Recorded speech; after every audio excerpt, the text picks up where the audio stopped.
Hello and welcome back to Crafty Magic Arts. Like most of the pieces on my channel, this piece is unique, but there's a much more emphasis on the unique and we want to add a very in there, so it is very unique. A light disclaimer for those who are watching, this piece may not be to everyone's taste. It tends to give people the heebie-jeebies, if you will, but at the same time, it is perfectly innocent. It's built to be appropriate for all ages, but at the same time, it's weird. This item in particular was requested by my husband, and it was made for him with love and care, even though it's creepy. So, enjoy. Alright, now it's time for us to find our toys that we're planning on customizing. Here's some art dolls that I picked up from Wish. These are not technically toys, and even if they were, the quality is, well, how do I put it? Wish. These dolls are fully posable, which is great. They're articulated, which is why I wanted them. They're actually meant to be used for reference for when you draw, but I actually am going to use them as what I'm actually going to customize onto, which is why I got them on Wish, because they're much more affordable. Today I'm going to take the ones I have, which is some male figures here. I have female as well, but I'm using male to create the Mantaur. The Majestic Mantaur. Half man, half another man. I do have a few references I found on the internet, and here is the one I'm using. Now, I don't actually know the creator of this, so if you do know, please let me know in the comments so I can credit them properly. As you can see, I need 2 dolls to make this work, and I pull the pieces apart to make it happen. It's actually quite simple. It actually worked redonkulously well. I mean, if you get the leg on and it stays put, but it actually worked really well for what I needed it for, because I literally just needed the upper half of the man and the most of the lower half of the man. It's confusing, but as you can see, they actually fit together with the ball joints. Not perfectly by any means, but it worked really well, like surprisingly well, to get it to where just the basic form needed to be. So as you can see, I'm halfway there. I did need some cleanup, so as you can see here, I am cleaning it up with a hobby knife. I wanted a little bit more bend in certain areas, so I needed to clean up what was there, and that included actually fixing the lower regions so the legs actually had more movement for the angles in which I wanted them to be. I actually had to do that to a few of the different pieces here, as well as the neck hole. Once I got the pose to where I wanted it to be, I did want to secure it fully with some glue, so I actually used my super glue here and my accelerant. Made it much faster, much easier, and actually a really good strong hold. I only did this one the lower half of the doll to start. I actually don't touch the arms until much later, like the upper arms, the ones attached to, yeah, the oranger arms, this reference, just because I'm not quite sure how I want the arms yet. And here it is, all put together with just simply some super glue. Like I said, the arms are still free to go, but I'm not quite done yet. I've decided I want the second butt. Oh yeah, that's right. I decided that I need to extend it onto the other piece so it kind of blended in better, maybe looked more accurate. So that's exactly what I did. It was not on the reference because you can't see that side, but I decided it's what was needed. With second butt secure, I can move on to filling in the gaps with my Hardy clay. Hardy clay is one of my favorite air dry clays, and it works really well for filling in any of these little holes around the thing. It did take some finesse. I also did some sculpting as well, because, you know, why not? So it made it look a lot better, just overall. Just a good starting point. It is more affordable than epoxy sculpt, so I do like to use my Hardy clay first, and let it dry, and then sculpt on top with epoxy sculpt. And here he is, looking mighty fine. I've decided if I'm going to make a Mantaur, it's going to be the best darn Mantaur you ever did see. That's my promise to myself. So continuing on, I am going to sculpt now with epoxy sculpt. Put on my gloves because safety first. And here we go. This stuff is still so glorious. I absolutely love it.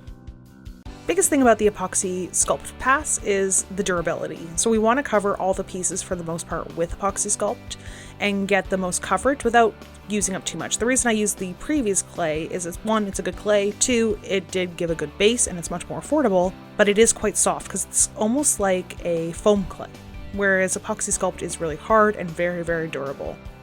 So I worked through all the different pieces and getting all the passes, and this does allow me to do a lot more finer detail as well, so I'm able to do this all over the piece. I'm focusing on the lower area right now because I still haven't decided the pose for the upper arms yet, but I will get there. So yay! In the interim, why don't we mix up some paint with some modeling compound. Now this stuff is really great. It is perfect for painting on directly onto the piece. It fills in a lot of gaps. That's the one thing I really like about it. So I do a pass of this. I do color it just a little bit to allow for it to be visible on the piece. It's actually not the painting pass. It's strictly just for the modeling compound visibility.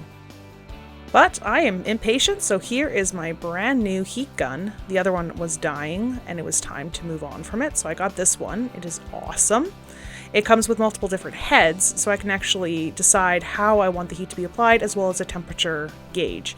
I'll put links to this in the description below. But yeah, I use it a lot during this piece. The nice thing is I can control the temperature like I mentioned, so it doesn't have to be boiling hot. The reason why I didn't want to do the upper arms. It took me forever to print this tiny bow and all its arrows, a surprising amount, but I did use my 3D printer to do it.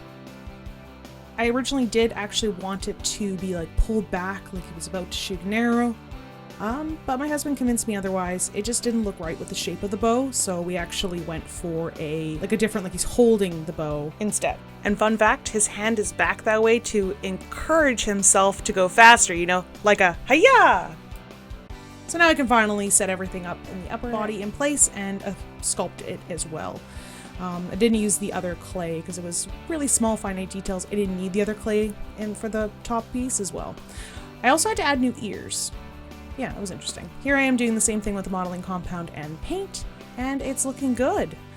And finally actually painting him. I didn't do, his painting was not very extreme. The only thing I did was give him some skin color as well as some underwear here because his loincloth left very little to the imagination. So I had to cover that with some underwear.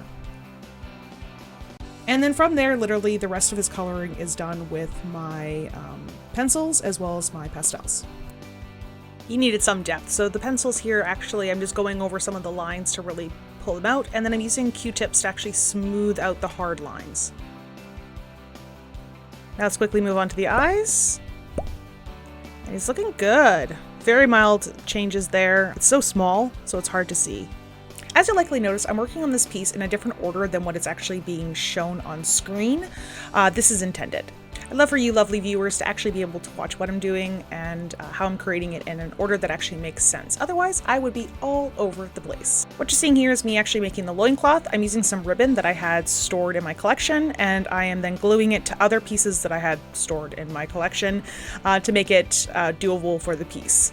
The reason I use the ribbon is because of the wire that's actually embedded on the side of it.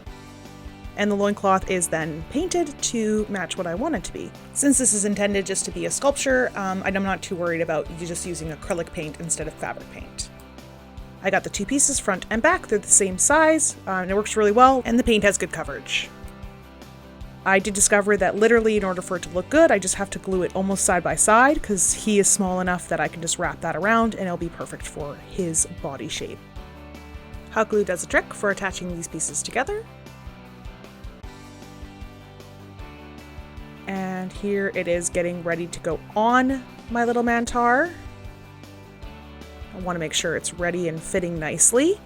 And so I wrap it around, and it's got a little extra bit there, using super glue this time, to get it finally on. Trimming that nice and short so it doesn't dangle, but I do like that it had a little extra fabric there. It almost looks like it's also blowing in the breeze. It worked out well. Now, I'm using a lot of yarn in this piece. The reason why is all my fabrics were too thick, whereas if I wrap thin yarn around him, it actually almost looked like woven fabric, but it wasn't. I do have some really thin leather that I do wrap around his legs just to protect him. I do actually end up wrapping these again with yarn, but this is just a good base for the yarn to go on top of. So yeah, I find that the yarn is probably one of my favorite things in this project, which I didn't foresee me actually doing, but I actually end up loving it, the way it ends up looking. And I use it a lot. You'll notice it a lot. So here I am adding it to the legs. Few tips working with yarn: be sure to keep a lighter nearby so you can burn off any of those stray hairs. Additionally, adding a coat of some glue to the whole piece to make sure it doesn't actually unravel ever. It does change the color slightly, but it's worth it. And like I said, it looks a lot like a cloth. It doesn't look like yarn wrapped around him. Here I'm getting ready to add additional fluff to his booties, which I actually use yarn on wire and then I trim them so they're ready to go. And the wires just really helps with keeping them secure because they have to be quite short. I'm not combing it out fully. I tried to actually use some actual hair that I had. This ended up working out a lot better. And you can see that I actually can fully form it around the leg, get it the right length, and it looks really poofy right now, but it does end up looking really good. So I make 2 of these, and after this is all trimmed up, and I make 2 of them to go on either leg. It's so cute. It looks like a poodle. Despite that, I wanted to really make him look like a wild man. I didn't really have any particular styles I was going with, but I wanted him to look like he was like a wild man living out in the jungle. Along with the bow and arrow, I also printed a quiver. It did not fully make it. I did end up keeping the base. So this is actually what I'm wrapping the leather around right now. So I actually have a starting point.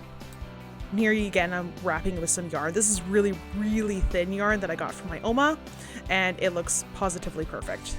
Also, to add a little bit of variety to the brown, I added some green yarn I had as well. As you'll notice, this is already done. I didn't show the entire process. A lot of these things were done off camera because they were so fiddly and small.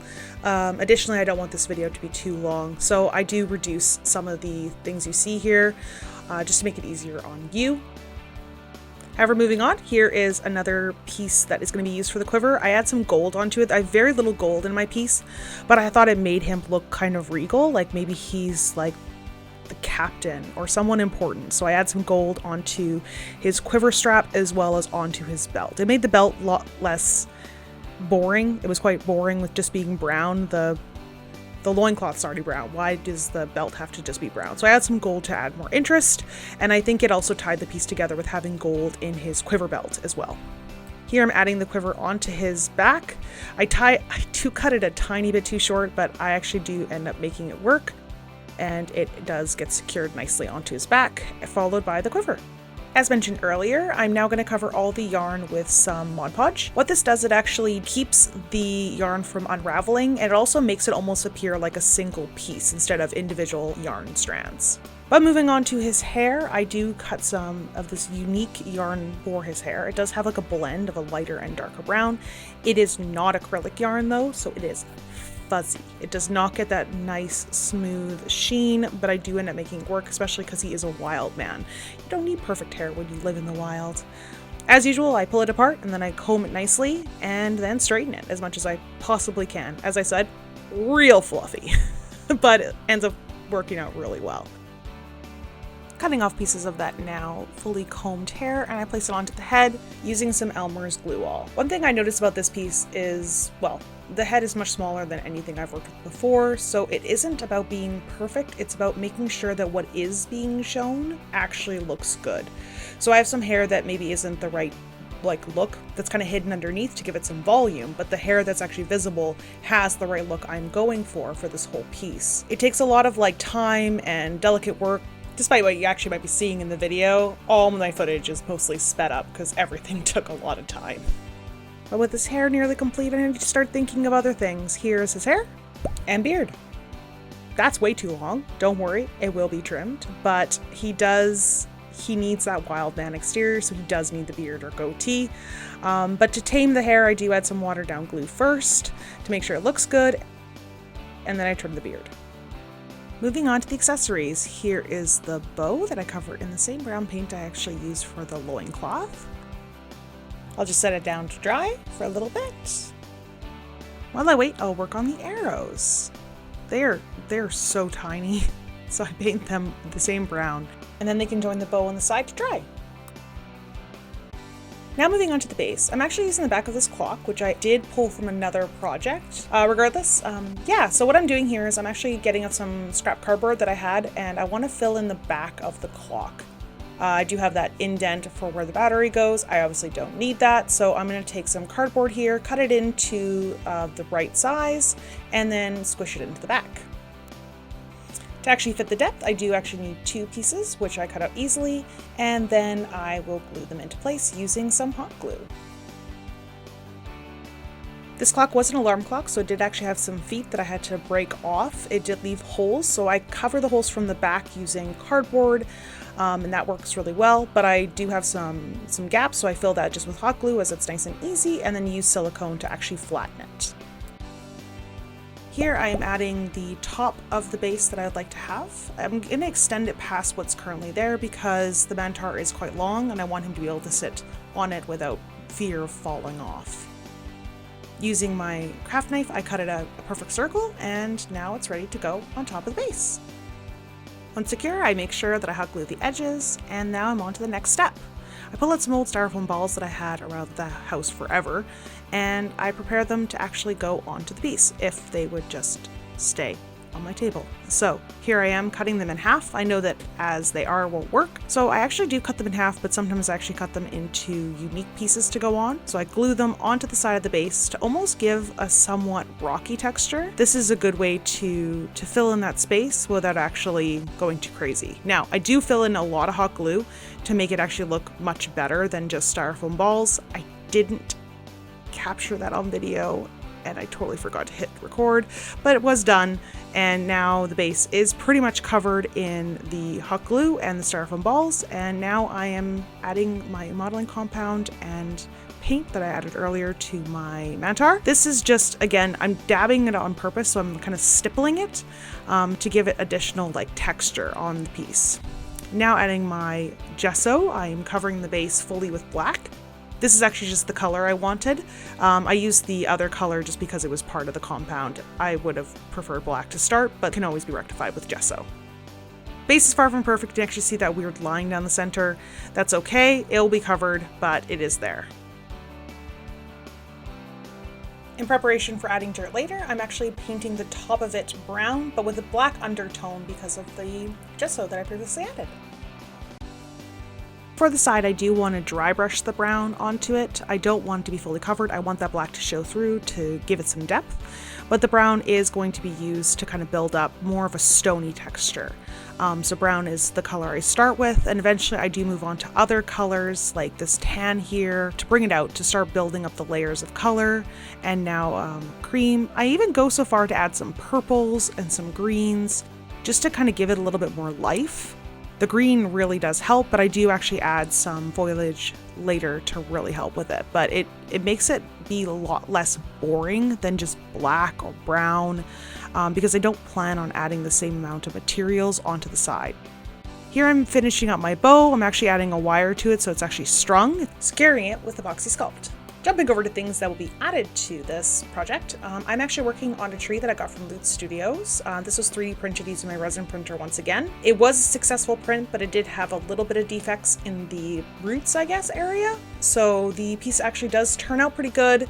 I'm just preparing it now for actually adding it to the base. However, before I can add it, I do actually need a base to put it on, so I'm adding some Elmer's glue all to the base here and preparing it to add some dirt. This here dirt was homegrown and collected right outside my house, just for this project. Using suggestions I found from Studson Studio, I added some isopropyl alcohol and then some watered down Mod Podge, and that made sure the sand and the grit would stay. And now I'm adding on some of my bigger pieces with the tree there to help guide where I want to put my rocks. Now these are pretty small rocks to me, but in the piece they're huge. So I'm only adding some of the larger rocks every now and then, whereas the medium-sized rocks go off the side. They kind of look like boulders to the Mantaur or large rocks to the Mantaur. And now making sure that he fits in the space. You can see here they fit perfectly with him there. Now this is one of the first times I've done a lot of basing, so I'm learning a lot. I do use my isopropyl alcohol a lot, as well as my watered down Mod Podge. I had some experiences with warping, but that's okay. Once everything was dry, I was able to paint directly on it. Everything was really secure, and it looks fantastic, especially because I've started adding some depth with additional colors. I don't do too much because I don't want the natural color to be lost, but I do add some washes, as you can see here. Additionally, I do dry brush some lighter colors onto the pathway, so it looks like it was actually trotted on. And here you can see I'm adding even the washes to the side. I want that depth to really be there, but then I also don't want to lose it, so I add some highlights using some dry brushing. So even with some really light colors, you can't really see it, but just a small subtle hint of white really makes a big difference. Now painting the tree, I'm using some of the browns that I've used previously. There's a lot of brown in this piece, but it ends up working out. So nice good base coat of brown, and then I continue moving on to other colors. So I use a wash of dark, and then I have to dab it off. I actually dab off too much, so it's easier just for me to dry it on directly onto the piece. Really grateful my heat gun has temperature settings, and now I'm dry brushing some lighter colors directly onto the tree as well to bring out some of those beautiful details that I got from the print. It's looking really good, almost ready to go in the piece. Prior to gluing it down, I do want to do a quick dry fit, and everything seems to be working as expected. And now that I've confirmed that, I can then put it in with some super glue and secure it into the piece. Within tree place, I want to make sure I fill in any additional gaps, so here I am adding some glue so I can sprinkle more rocks right at the base. And then using my fingers, because that's the appropriate tool, I dab on some watered down glue. Now I'm actually getting ready to place some grass. So I use some glue and then I just sprinkle the grass right over it. It's not really fancy, it's very it's just almost like turf, but it does look really good in this particular landscape, especially with how small this is. But also using some moss, I build up some bushes, and I actually put some stuff on the bigger bush or the tree there. So I put some on the top and then I glue it to the underside to kind of give it a little bit more bulk. So I have three tufts I think I add to the piece, and I use hot glue to secure it all.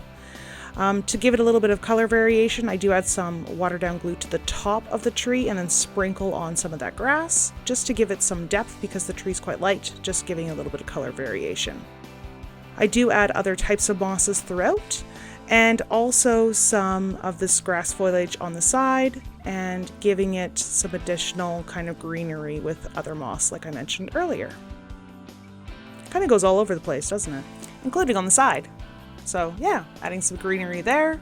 Really want to build up the color. I want it to be lush and beautiful, and this moss really does help. I got a variety of colors and textures, so I'm not just simply adding like one thing to this whole piece. So I'm able to really build out the diorama and let the kind of almost seem alive. I think the moss actually is alive, to be honest. I got it from the craft store. It felt alive. It might be. Regardless, it's not going to be alive for much longer, so it looks good. As a final touch, I do add a log or twig to make it look like a log right in there, just to give a little bit more variety. And that doesn't get painted, that's actually the real color of the log. Pretty cool. Now I actually have to clean out my workspace because my goodness did I make a mess. And then I want to get ready to actually add the Mantaur to the base. Turns out my drill bits are a bit small for my drill. They're meant for like the hand drill, so I had to use a larger drill bit, but I was able to secure the wires using some super glue, and then I got it into the Mantaur and then drilled holes into the base so I can actually add the Mantaur. Now, I make this look really easy. This probably took me 30 minutes to get the Mantaur in and set nicely. Like, it took forever. But once he's in, he looks good. I just need to secure him from the bottom as well, just to make sure he doesn't go anywhere. So secure from the top and from the bottom, and finally he is in, and he's done on his base and everything. And now we're on to the glamour shots. Here is the Mantaur fully complete. This piece had a very interesting starting point. Honestly, I had no interest in making him, but it wasn't until my husband convinced me and I decided, well, if I'm going to do it, I'm going to do it right. I'm going to do it really, really well. And I feel like for myself, I accomplished that. I love the process. I love the pieces that went with it. You'll notice there is a number of clothing items or accessories. I actually added more detail onto the bow, the arrows. He got a belt. He has some knives. Honestly, this video was going to be long anyway, so I focused on the biggest pieces, which is actually creating the Mantaur himself as well as the base. Please let me know if you'd like me to go into more detail with the little things. If I do decide to do that, I'd have to start breaking these videos into multiple videos. If you do, please like, comment, share, and subscribe. Don't forget to hit the notification bell, and I'll see you next time. Thanks. Bye.